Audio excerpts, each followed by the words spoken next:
In this video, we are starting section 6.4 on solving trig equations. So our goals will be to solve simple trig equations.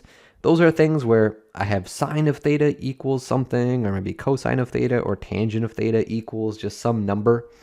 And then we'll take a look at some more complex trig equations. We will up the difficulty. Situations where we need to use factoring or substitution, or maybe even some trig identities to help us solve them.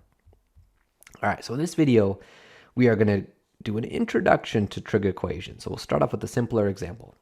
Okay, so suppose that we're trying to solve for theta, and I'm given that sine of theta equals negative root 3 over 2. Okay, so up until this point, we've been doing trig problems where maybe we've had sine and we were told what the angle was. So we were given the angle, like maybe the angle is pi over 4, or maybe it's pi over 3 or something else. And we wanted to find the output. We wanted to find the value that we got out. Now it's flipping that. Now it's saying, okay, we are given the output and we want to figure out what angle or angles, maybe there's more than one, that gives us this output. Okay, so in part A, it says theta, the angle is restricted to be between 0 and 2 pi. So it's greater than or equal to 0 and it's less than 2 pi. Okay, so I'm going to begin by drawing a unit circle. So I'm likely going to need a unit circle for this. So let me draw a unit circle. All right, so let me draw some axes. Let me draw a little bit better. Let us draw some axes. All right, and let me go ahead and draw a circle. Let us go ahead and draw our unit circle. Okay, all right. So I know that sine in the unit circle is equal to my y coordinate. So I need my y coordinate to be negative, and the y coordinate could be negative somewhere down here. So this is either in the third quadrant or in the fourth quadrant. So what I'm going to do is I'm going to draw a point in each of those quadrants. It doesn't really matter where I draw it, as long as I have it kind of symmetric in both quadrants. So maybe I'll draw my point somewhere here in the third quadrant, and then I'll draw a symmetric point over here. Okay. So what I'm going to do now is I'm going to connect those points with the origin, connect them with the origin, and then drop a perpendicular to the x-axis to make a right triangle like we've typically been doing in these trig problems, so making a right triangle. Okay, so I'm trying to figure out where these possible points could be, so I can figure out what the angle is to each one of these points. All right, so I know sine is my y coordinate, and the problem tells me I need the y coordinate to be negative root 3 over 2. So I need my y coordinate to be negative root 3 over 2 at both of these spots.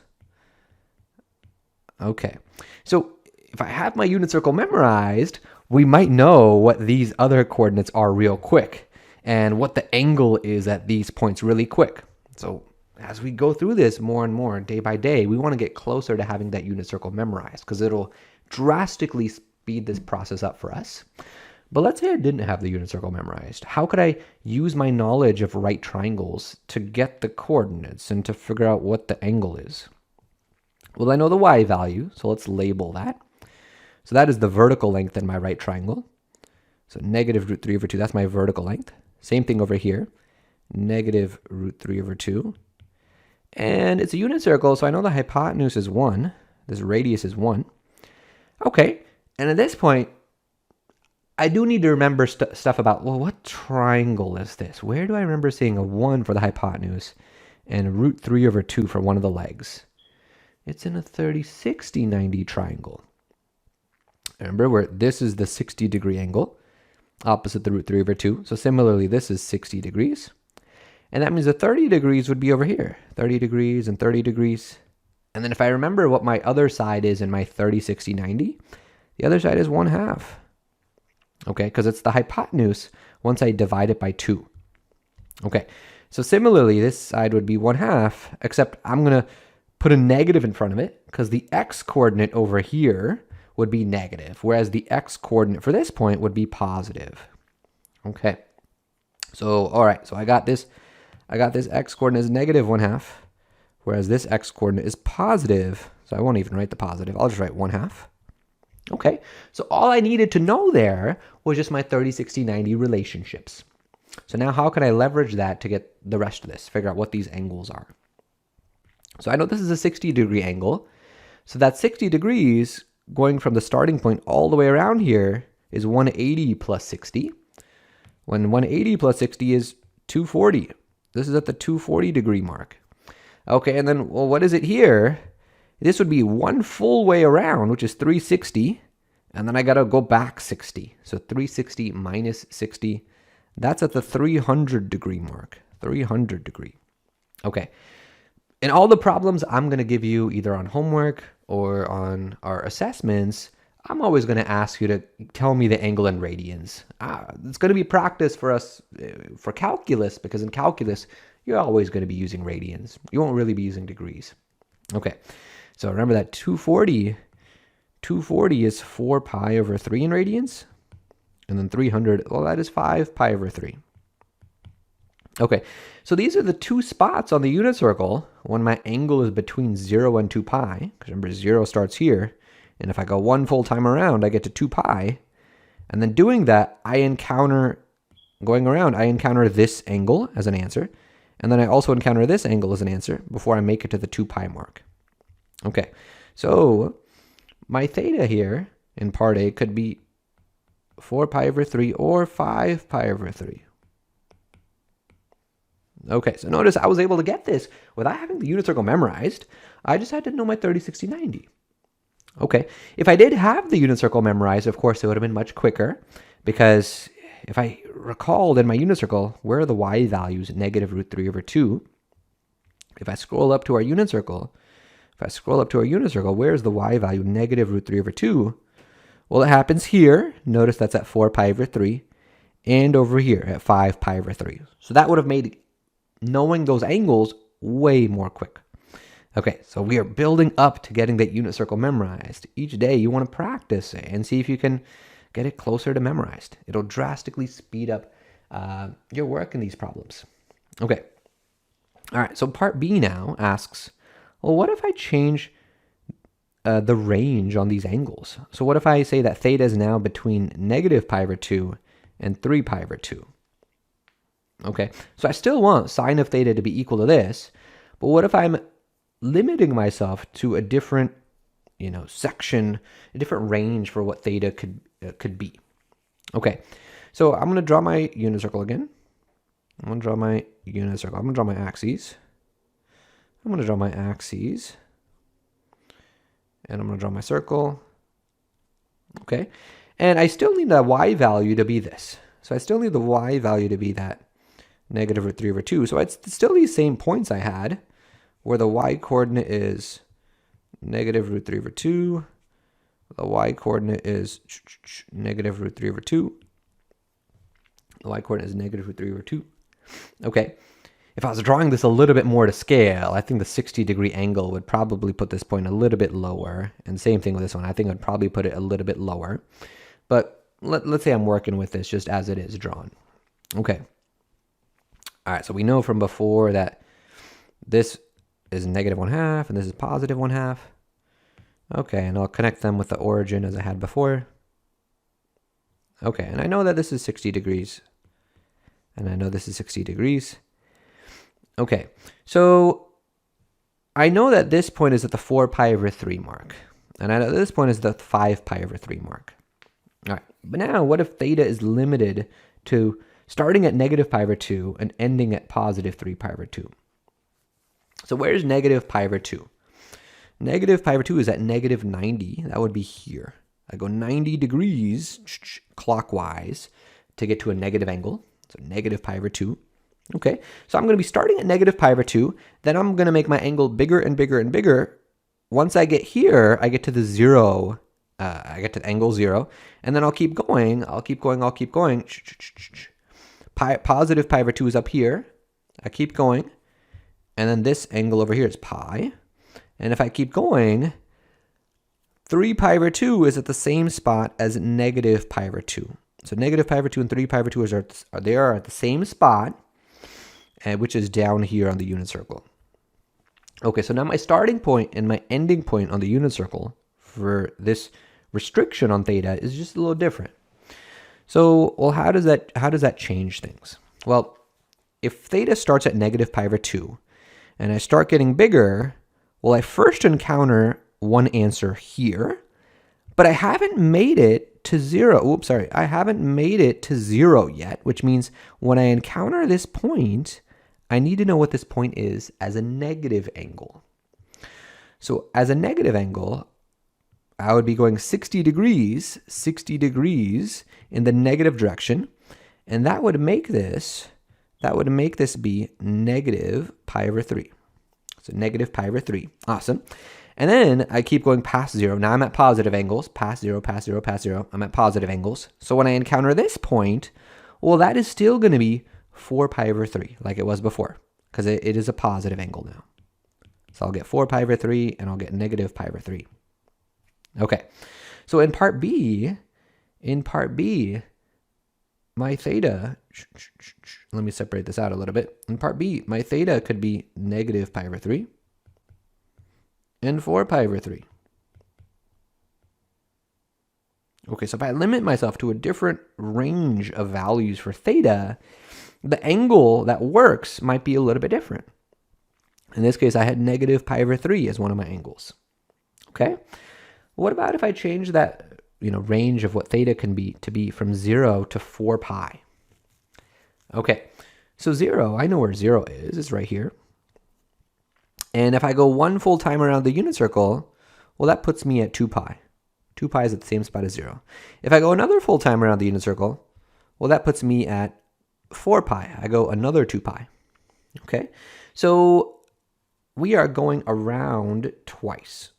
We are going around the unit circle twice here. Okay, and when I go around the first time, we encounter an answer once, and then this answer. Sorry, we encounter 2 answers when I go around the unit circle once. If I go around once, I hit this answer and I hit this answer. Okay, and those are just the same answers that we got in part A from just going around one time.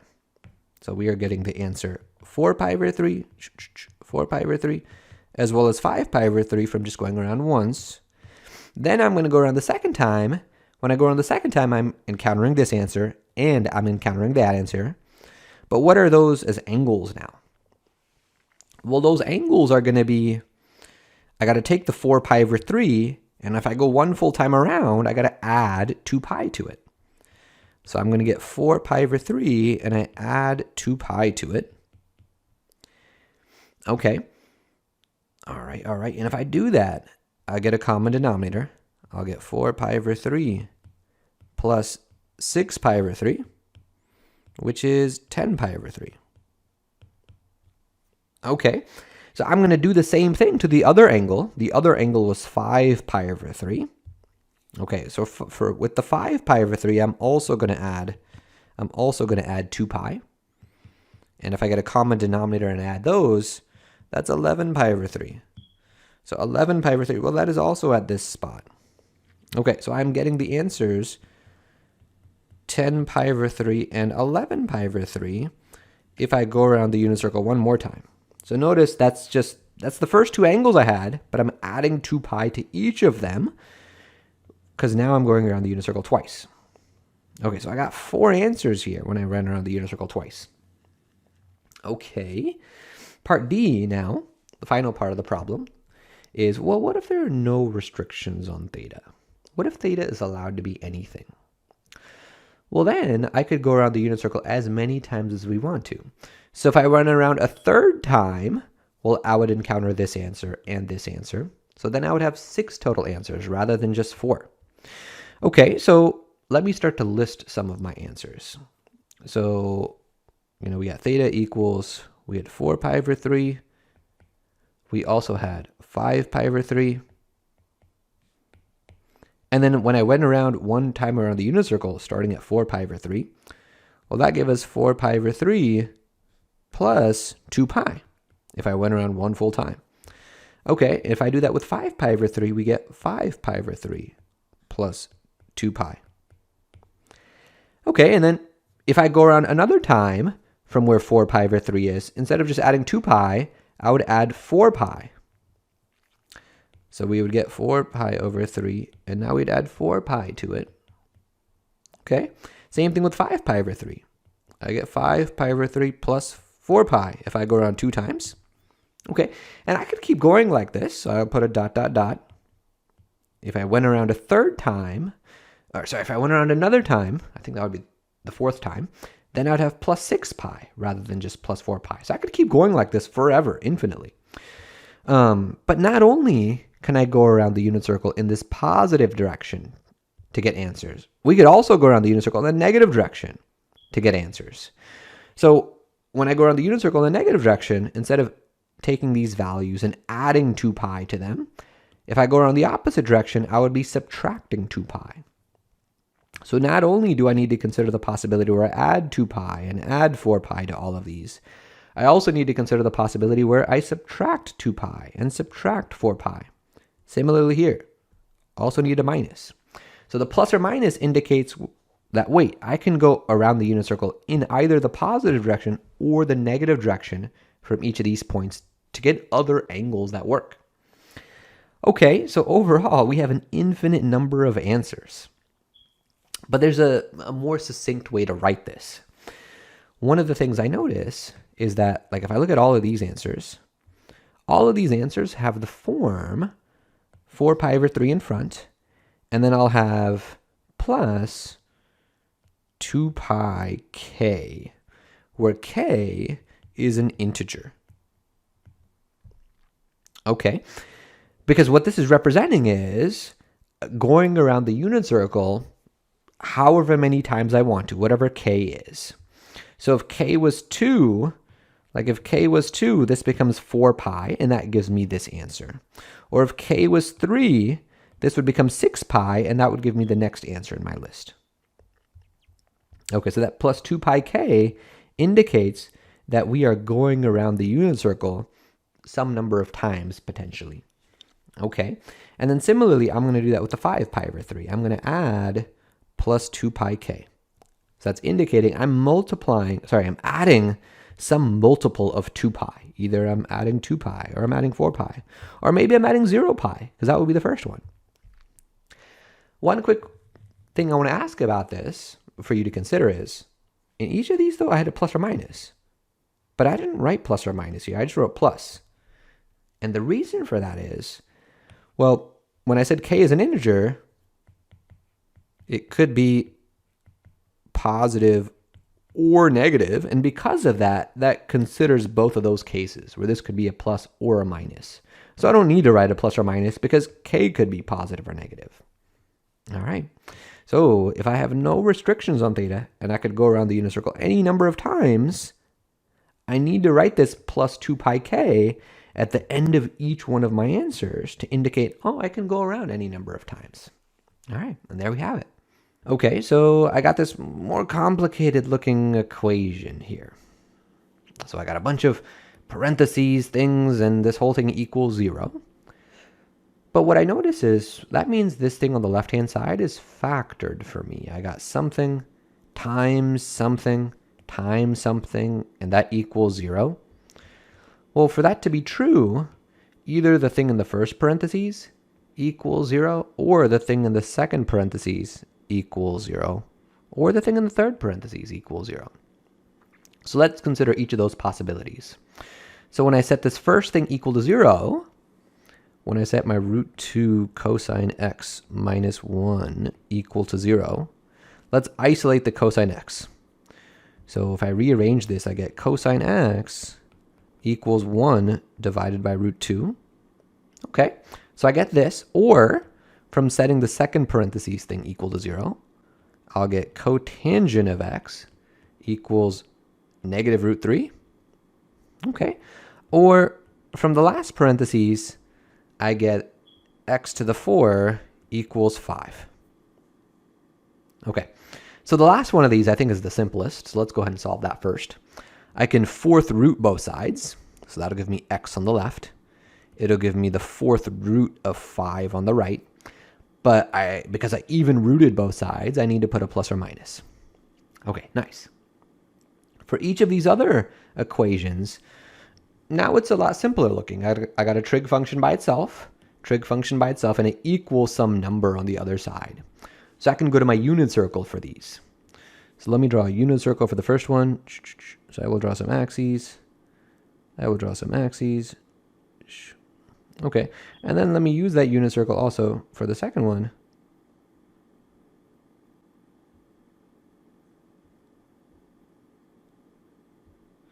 Let me use that unit circle for the second one. Okay. All right. So one of the things I'm going to do for this first equation, I got cosine equals 1 over square root of 2. In the unit circle, usually we rationalize the denominator for the values that we have. So if I do that, this is 1 over root 2. I multiply top and bottom by root 2 and then over root 2. And doing that, I get that this equals root 2 over 2. Okay. All right. So I know that in the unit circle, cosine is my x coordinate. Okay. So where in the unit circle is my x coordinate equal to root 2 over 2? Okay. So for this, I'm going to do this one with having the unit circle memorized. Okay. But if I really wanted to, leverage my knowledge of 45/45/90s or 30/60/90s, I could. But the first thing I'm going to notice is this value is positive. So my x coordinate is positive over here in the unit circle. So I'm going to draw one point in this first quadrant where that happens, and a symmetric point in this fourth quadrant. In both of those spots, my x coordinate would be positive. It doesn't really matter where I put this point as long as in the other quadrant I put it in a symmetric spot. Okay. So my x coordinate I know is root 2 over 2. So I'm going to label that. My x coordinate is root 2 over 2. Okay. If I really wanted to, I could draw my right triangles and I could try to figure out, well, is this a 45/45/90 or a 30/60/90? I could do that if I didn't quite have my unit circle memorized. But let's say I did. Let's say I had my unit circle memorized. Well, it turns out that this point where the x value is root 2 over 2 happens when my angle is pi over 4. And at that spot, the y coordinate is also root 2 over 2. And at this other point, the angle is 7 pi over 4. 7 pi over 4. And at that spot, the y coordinate is negative root 2 over 2. So negative root 2 over 2. Okay. So I know the angles in the unit circle where cosine, my x coordinate, ends up equaling root 2 over 2. Okay, all right, let's move on to the next equation. Okay, so let me just separate these a bit. Let me separate these. So what is cotangent equal to in my unit circle? Cotangent equals my x coordinate divided by my y coordinate. So I need my x divided by my y to be equal to negative root 3. So where does that happen in the unit circle? If I do my x divided by my y, where does that equal negative root 3? Okay, so if I go up to my unit circle, if we go up to our filled out unit circle from our last section, and I think about our points here, where is x divided by y going to be equal to this? Okay, it's at angles like 5 pi over 6. If I take my x and I divide it by my y, I'll get negative root 3. It also happens over here. It also happens at the 11 pi over 6 mark. Okay, so I'm going to go ahead and label those in my problem. So I'm going to go ahead back to my problem. Let's label those. So at this angle over here, there's one spot over here. They just got to be symmetric. For this first one, the x coordinate is negative root 3 over 2, and the y coordinate is 1/2. And the one over here, now my x coordinate's positive root 3 over 2, and the y coordinate is negative 1/2. Okay, the angle at this one was 5 pi over 6, and the angle at this one was 11 pi over 6.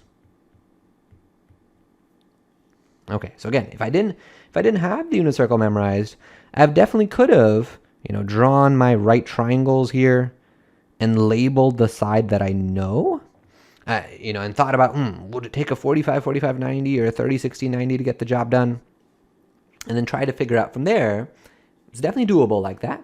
But if I have the unit circle memorized, it makes getting these coordinates just faster. Okay.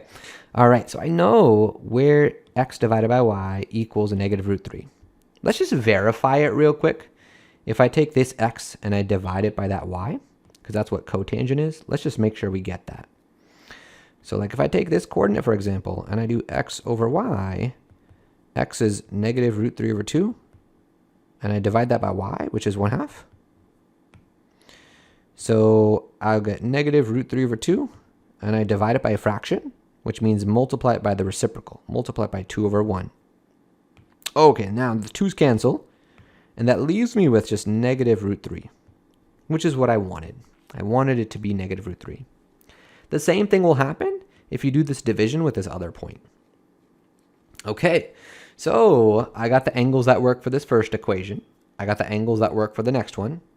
And for this other one, it didn't involve angles at all. It was just x equals these two values. So I'm ready to write down my final answers. So overall, we are getting x could be equal to plus or minus 4 through to 5. From this first thing over here, we were getting x could be pi over 4. X could also be 7 pi over 4. Notice that in this equation, there are no restrictions on the angle. No restrictions on the angle. Like it didn't say my angle is between 0 and 2 pi or anything like that. No restrictions on the angle. And what that means is, like in this very last problem we did, we got to do that plus 2 pi k thing. That indicates I can go around the unit circle as many times as we want. So I'll get pi over 4 plus 2 pi k, and then 7 pi over 4 plus 2 pi k. Let me put a comma between these answers. Similarly, from the next circle, I'll get 5 pi over 6 plus 2 pi k. And then I also got 11 pi over 6 plus 2 pi k. And at the end, I just got to say k is an integer. All right, and that is our answer.